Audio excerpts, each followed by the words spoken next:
One evening, a little girl said, "Daddy, I'm bored."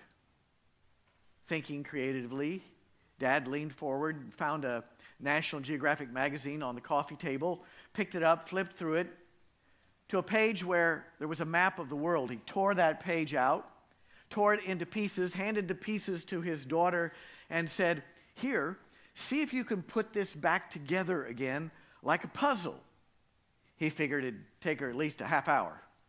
In less than 5 minutes, she hands it back to him, perfectly assembled, all taped together. "That's amazing," he said. "How did you do that?" "It was easy," she said. "There was a face of Jesus on the back side of the page, and as soon as I got Jesus in the right place, the world came together." When we get Jesus in the right place in our lives, when we get ourselves together spiritually, everything seems to go so much better. So that's where we began last week in our New Year's sermon series. I invited each one of us to begin prayerfully considering what pattern of spiritual practices am I feeling called to commit myself to in 2019 so that I will be spiritually centered? Have you begun to think about that? For some of us, it may be as simple as saying, my pattern of spiritual practices that I'm committing to in 2019 is going to be that I'm going to be religiously present for worship each Sunday, each week, like Jesus modeled in the Gospels. Or maybe for you, there'll be 2 or 3 different practices that are part of your plan, depending upon where we are on life's journey and on our spiritual journey. That is part 1 of the spiritual action plan template that is inserted again in your worship bulletin this week. If you'd like some support in thinking through what might be the best set of spiritual practices for me where I am in life right now, then on your way out this morning, stop by the welcome desk and pick up a free copy of the brochure, the booklet that's on display there called Building a Vibrant Spiritual Life, because within that booklet is an inventory that will run you through a lot of different options for spiritual practices and help you discern what might be the right pattern for me. Or, better yet, take the Discipleship 101, 102 course that's also mentioned on an insert in your worship bulletin today, because that course is all about walking through these core spiritual practices and figuring out what's the right blend for me this year at this point in my journey, because life goes so much better when we're in a spiritually centered place. But that still leaves part 2 of our spiritual action plan, and we're going to turn our focus to that today and over the next few weeks. In the next few weeks, we're going to be running through, starting today, different areas of our life that tend to give us a lot of trouble, asking ourselves, what life growth goals do I feel called to set in 2019? Next week, we're going to be talking about finances. The week after that, body care. The week after that, mental hang-ups that keep us down. Today, we're going to talk about relationships. If you were to make a list of the 5 most important relationships in your life right now, and give yourself a letter grade for how you're doing in those relationships, what would that grade be? For me, if I'm honest, it would probably be a C-. I got a lot of work to do. How about you?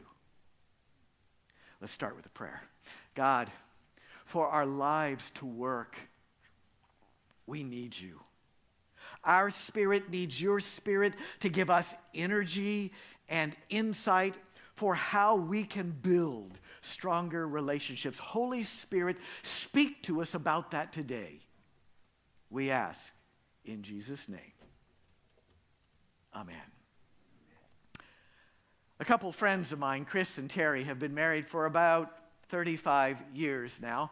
About 15 years ago, when they moved into a new house, one morning, Chris, unbeknownst to Terry, decided to plant some daisies by the mailbox out by the road.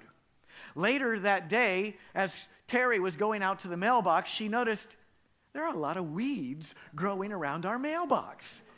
And so she pulled them. Later, when Chris went out to the mailbox and saw that all of her daisies were gone, she was livid. Who would steal somebody's daisies? Welcome to the neighborhood. We're going to steal your... She was so angry, she went to their barn and made a hand-painted sign, put it out by the mailbox. The sign said, "Whoever took my daisies, I hope you're happy." Terry, of course, was not going to tell Chris that she was the culprit. Instead, she told me the next morning she snuck over to the neighbors and said, "What do daisies that don't have blossoms on them yet look like?" The neighbor showed her so she could remember. She went to the gardening shop, got some daisies, came home, planted them around the mailbox. When Chris came home, Terry walked her out there and said, "Look, there are daisies. Somebody must have seen your sign and taken it to heart." Terry told me it was another 2 years before she summoned the courage to tell Chris that she was the one who had uprooted her daisies. Just a little reminder that even the best relationships can be very complicated. And we're not just talking today about spousal relationships. We're talking about relationships with children, with parents, with our siblings, with people at work, with people at church. Relationships are always complicated. And when a relationship starts to go south, it can create all kinds of turmoil in our life. There is no dysfunction, there is no pain, there is no chaos in life that is worse than when we are part of a breaking or broken relationship. If you are a classic movie buff, you probably remember this epic scene from Who's Afraid of Virginia Woolf when Martha and George, spouses, get into a vicious argument. Take a look. I actually fell for him. There. Martha's a romantic at heart. That I am. I actually fell for him. And the match seemed practical, too. For a while, Daddy really thought that George had the stuff to take over when he was ready to retire. And we both thought that naturally... Stop it, Martha. Oh, what do you want? I wouldn't go on with this if I were you. No, you wouldn't, would you? Will you not? You've already sprung a leak about you-know-what. What? What? About the sprout, the little bugger, our son. If you start in this other business, Martha, I warn you. I stand warned. Do we really have to go through all this? So anyway, I married the SOB. I had it all planned out. First, he'd take over the history department. Then when Daddy retired, he'd take over the whole college, you know? That was the way it was supposed to be. Getting angry, baby, huh? That was the way it was supposed to be. All very simple. And Daddy thought it was a good idea, too, for a while. Until he started watching for a couple of years. Getting angry? Until he watched for a couple of years and started thinking that maybe it wasn't such a good idea after all, that maybe Georgie boy didn't have the stuff, that maybe he didn't have it in him. Stop it, Martha. Like hell I will. You see, George didn't have much push. He wasn't particularly aggressive. In fact, he was sort of a flop. A great, big, fat flop. Stop it, Martha. I hope that was an empty bottle, George. You can't afford to waste good liquor. Not on your salary, not on an associate professor's salary. Whoa.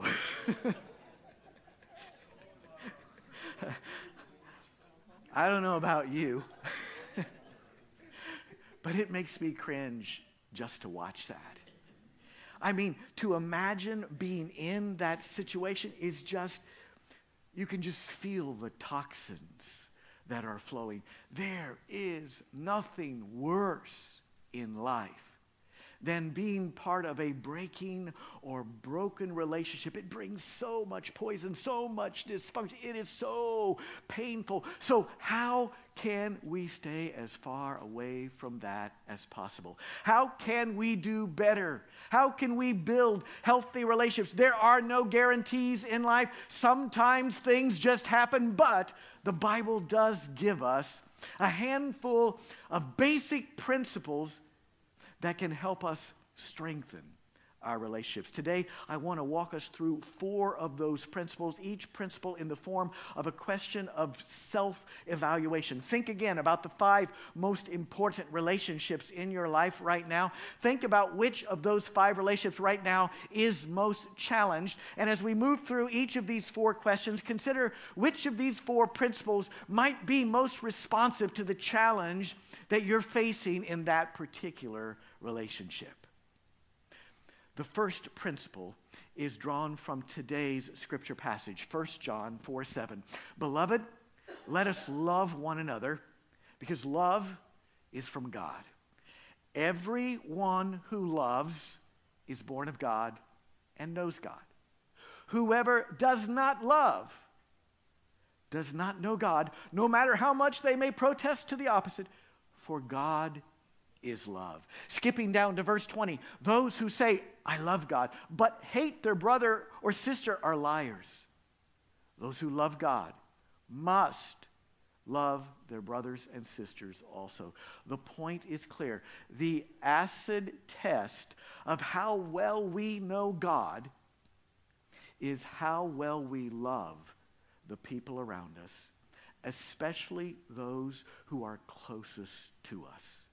The Apostle Paul puts it this way, 1 Corinthians 13:2, if I have prophetic powers, and if I understand all mysteries and knowledge, and if I have all faith so great as to move mountains, but I do not have love, I am nothing in the eyes of God. That's pretty clear. The greatest commandment for anyone who wants to follow Jesus is to love well the people around us, especially those who are closest to us. Let me share with you a poem that really convicts me. The poem goes like this. I ran into a stranger as he passed by. Oh, excuse me, please, was my reply. He said, please excuse me too. I wasn't watching for you. We were very polite, this stranger and I. We went on our way and said goodbye. But at home, a different story is told. How we treat our loved ones, young and old. Later that day, cooking the evening meal, my son stood beside me very still. When I turned, I nearly knocked him down. Move out of the way, I said with a frown. He walked away, his little heart broken. I didn't realize how harshly I'd spoken. While I lay awake that night in my bed, God's still small voice came to me and said, while dealing with a stranger, common courtesy you use, but the children you love you seem to abuse. Go out and look on the kitchen floor. You'll find some flowers there by the door.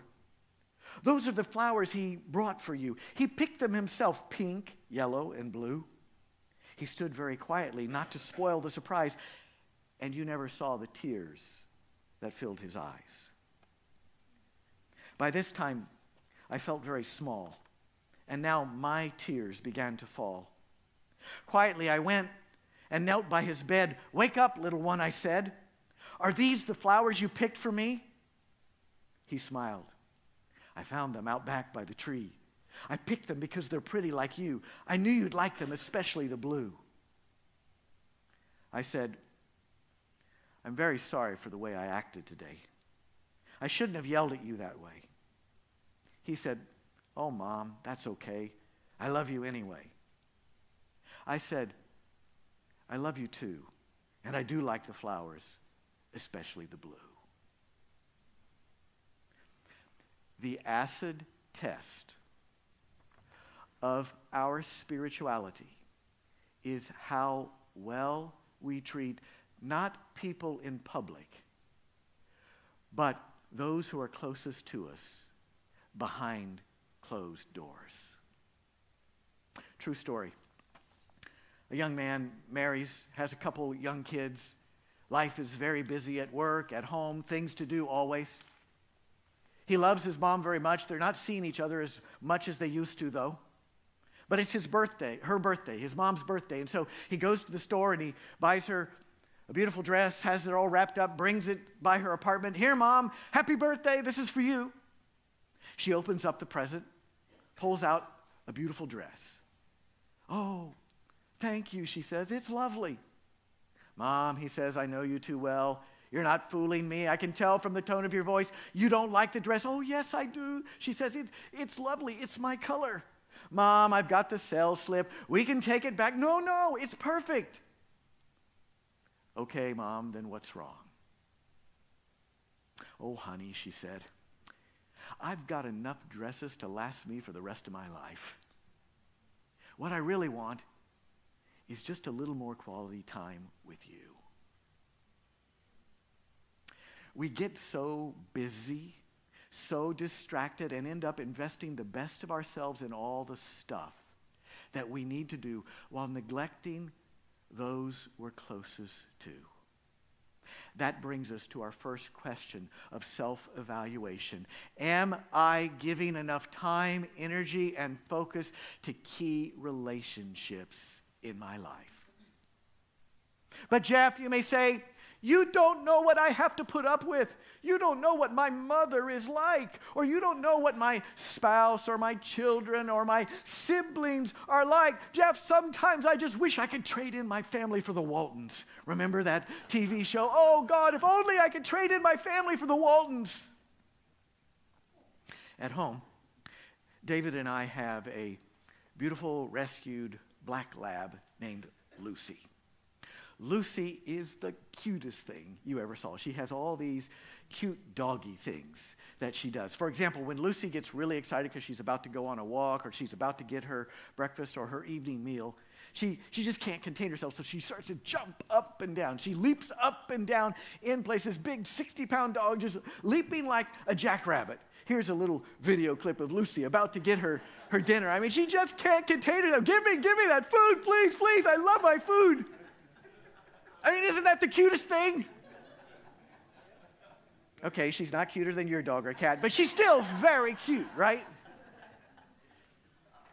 But Lucy also has all of these annoying doggy things that she does. For example, when we're taking our morning walk, about 3 years ago, we always take the same route, and we were walking past this house that's on the corner, so the fence of the backyard of that house borders the sidewalk. As we were walking along, for the first time, all of a sudden that day, a golden retriever was in that backyard and ran up to the fence and began running up and down the fence and barking. Lucy about jerked my arm out of socket as she raced over to that fence and was barking and so excited, like, Daddy, Daddy, I've got a friend. Look, I've got a friend. That was 3 years ago. We have never seen the golden retriever since. But every morning when we walk past that house, if I'm not paying attention, she'll just about jerk my arm out of socket because she's rushing over to the fence to see if her friend is there. It's annoying. And then later in the walk, inevitably, she'll come across a poopy deposit that another dog left. Unlike your dog, she does not eat other dogs' poopies, but she will stop to savor the smell. For what seems like forever, for the love of God, Lucy, can we please start walking again? She has all these annoying doggy things that she does. But you know what? When Lucy does those annoying doggy things, I've got something I do. I will typically stop myself and I will say to her, you crazy. You crazy. You're just a little bit crazy. And then I laugh and let it go and move on because she's just a dog. She's just doing what dogs were created to do. If I don't want someone in my life doing the annoying things that dogs do, then I shouldn't invite dogs into my life. Why can't we show the same grace to the humans in our life?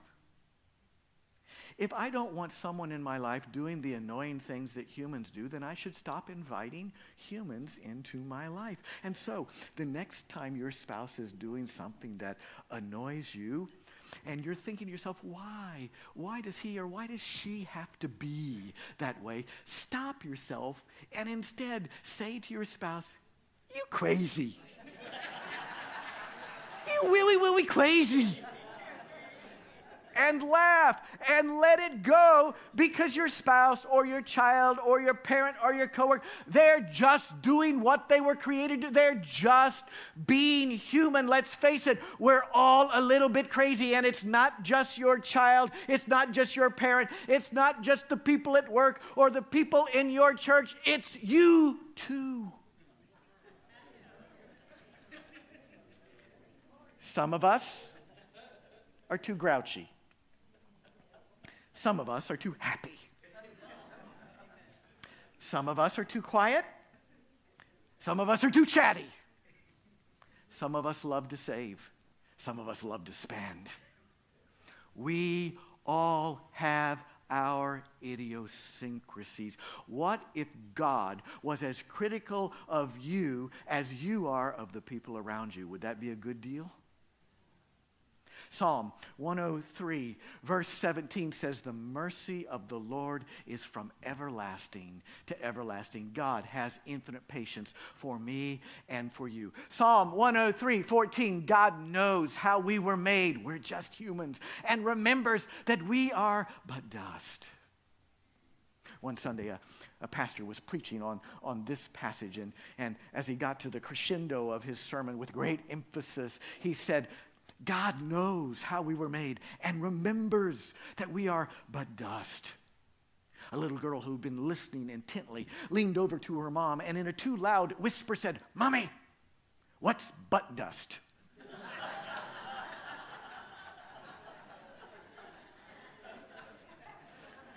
It's a good question, right? Is it like toe jam? What is it? It's a vivid image that hopefully will help you remember this Bible verse and the principle behind it for the rest of your life. According to the Bible, your spouse is but dust. And your children and your parents and your siblings, the people at work, your boss, the people at church, your pastors are but dust. But guess what? So are you. What would happen if we showed the people around us the mercy that we hope they will show us? Because the truth is, you crazy. Me crazy. We all a little bit crazy, and our relationships aren't going to work unless we invest a substantial amount of mercy in them.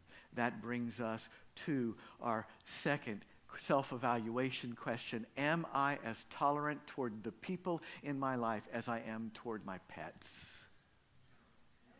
Next time your spouse is getting on your nerves, you just smile and say, "You crazy." Keep the butt dust thing to yourself, all right? The third principle is based on some clinical studies, important clinical studies about marriage that have been done recently. One of them at the University of Georgia. It was reported out in USA Today recently. In this particular study, the University of Georgia did extensive interviewing of 468 married people, asking them a whole battery of questions. And as they did so, one of their key conclusions was that there is one factor more than any others that consistently predicted satisfaction in marriage. What would you guess might be the single greatest predictor of satisfaction in marriage? Any guesses? What? Acceptance? That's very close. What this study concluded was that the single greatest predictive factor for who is satisfied in a relationship is whether or not one's spouse regularly expresses gratitude.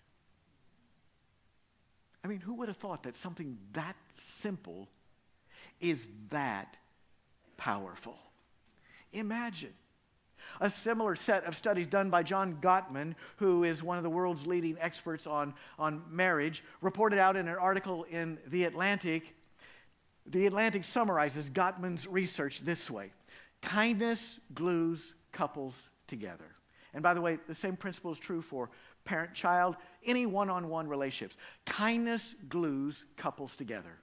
It's one of the most important predictors of satisfaction and stability in marriage. Kindness makes each partner feel cared for, understood, validated. A line from Shakespeare captures it well. The more I give thee, the more I have, for both are infinite. That's how kindness works. There's a great deal of clinical evidence showing the more someone receives or witnesses kindness, the more they will be kind themselves, which leads to upward spirals of love and generosity in a relationship. Think about it.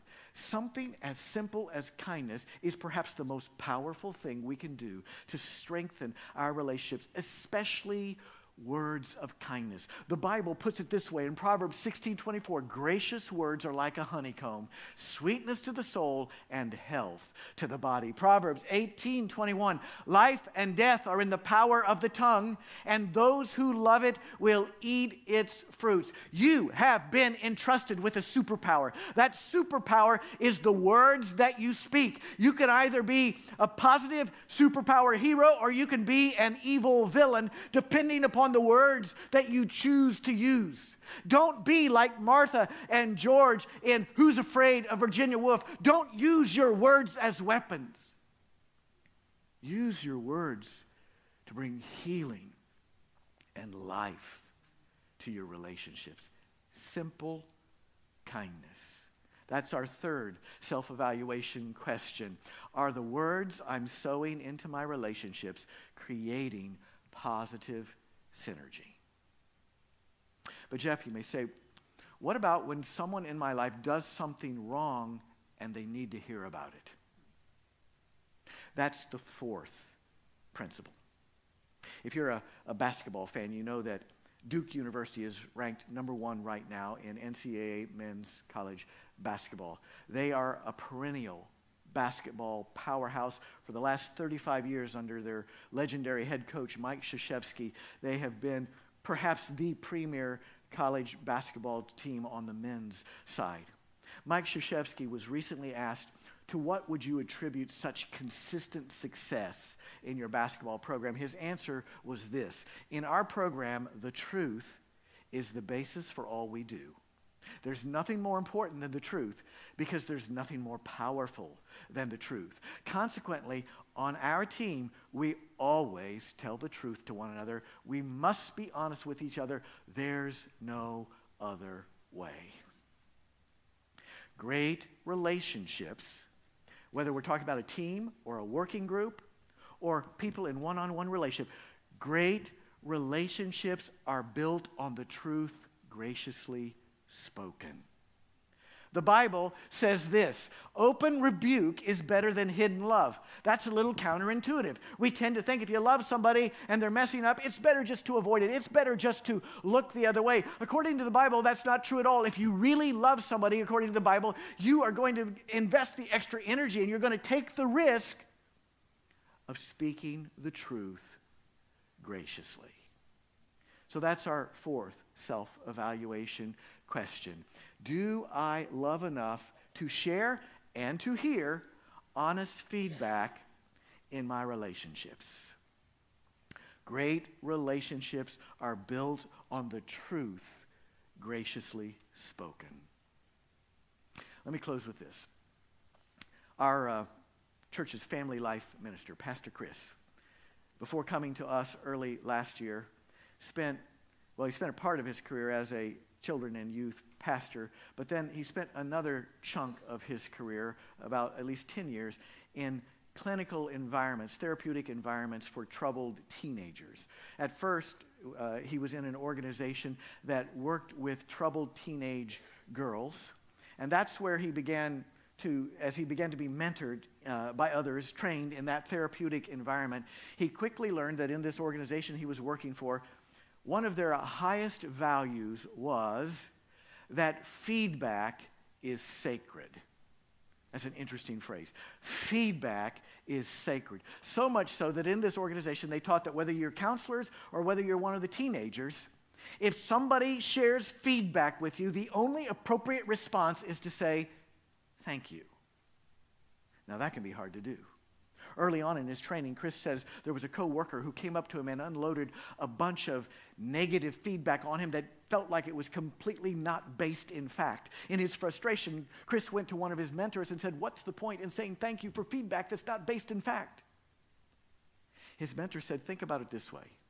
Although this feedback may have been off base, if you respond hostilely to that feedback, that person's never going to give you any more feedback, and others will learn that you're not a good person to give feedback to, and they'll stop giving you feedback, and before long, one of these days, you'll miss an opportunity to get feedback that could well make a powerful difference in your life."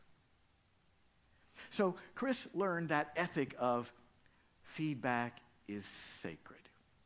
Before long, he got so good at this, he was recruited to another organization to help turn it around. This other organization provided a therapeutic environment for teenage boys with a dual diagnosis of learning disability and behavioral problems. It was called wilderness therapy, and for a year, these boys would be immersed in a wilderness experience with counselors all around them, working on their issues in the mountains of North Carolina. Chris was recruited to that program to take it over and turn it around because it was a troubled program. It wasn't being very effective. As he went into this program, Chris says, "I remember thinking to myself, now I'm going to have to set some high standards. I'm going to have to be tough, and I'm going to have to close my heart a little bit and insist that healthy boundaries be observed." And so he went into the program that way. High standards, tough rules. We're going to do this. One day he said he and some of the boys and counselors were hiking up the mountain to the cabin when one of the teenagers asked him a question that was more of a challenge than a question, pushing back on some of the boundaries, some of the guidelines they have there. And Chris says, "I automatically, without thinking about it, responded in the tone of a drill sergeant. I said to him, 'You don't need to know that. Focus on what we're doing right now.'" He says that boy stopped, turned, looked him in the eye, and with a look not so much of anger but of anguish, said to him, "Why did you have to say it that way?" He wasn't challenging what he said. He was challenging the tone with which he said it. Chris immediately felt on the defensive, and he said, "I started to justify myself, but I caught myself and just walked on because I knew in the moment if I said something, it would be the wrong thing." When we got to the top of the hill, Chris said, I pulled that young man aside and I said, "Thank you for your feedback. I need to think about what you said. I'll get back to you this evening." Later that evening, around the campfire, Chris reminded everybody of what had happened coming up the hill, what Ian had said, how Chris had responded. He said to the boys and to the counselors that were there, "You know, when I came into this program, I thought, we need to have high standards, and that means I'm going to have to be tough, and I'm not going to be able to open up my heart and be vulnerable." He said, I realize that's probably a mistake. We still need to have high standards, but I need to be more open and vulnerable. He said, "I appreciate Ian's feedback, and I want to apologize to him and to you. I'm going to try to do better." Now he had their attention.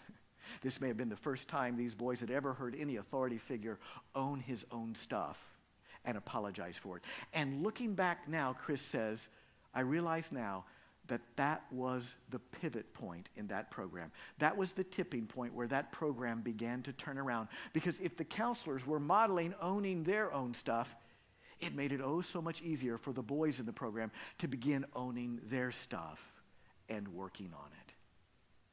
Feedback is sacred. So, in that spirit of openness, and with that desire, each one of us, to experience self-growth, I want to invite you to spend a few minutes this week reflecting on the questions on the spiritual action plan template that is inserted in your worship bulletin. Over the next several weeks, as we move toward winding down this sermon series, I'll invite all who want to prepare an actual written spiritual action plan, just a short spiritual action plan that is yours, that can guide you and keep bringing you back to those key goals as you move through this year. An action plan that's in two parts. What are my spiritual patterns and practices going to be this year? And what are my life growth goals going to be for this year? This week, week, go back over these 4 key questions. Think about your 5 most important relationships. Evaluate them on these questions and ask yourself whether one of your life growth goals needs to rise out of one of these relational questions. For me, it's obvious. For me, the key question is number 1. I get so preoccupied with the tasks in my life that I tend to not give enough time and attention to the relationships in my life. So that's going to be one of my growth goals in 2019. Because I need a lot of work. How about you? What's your growing edge?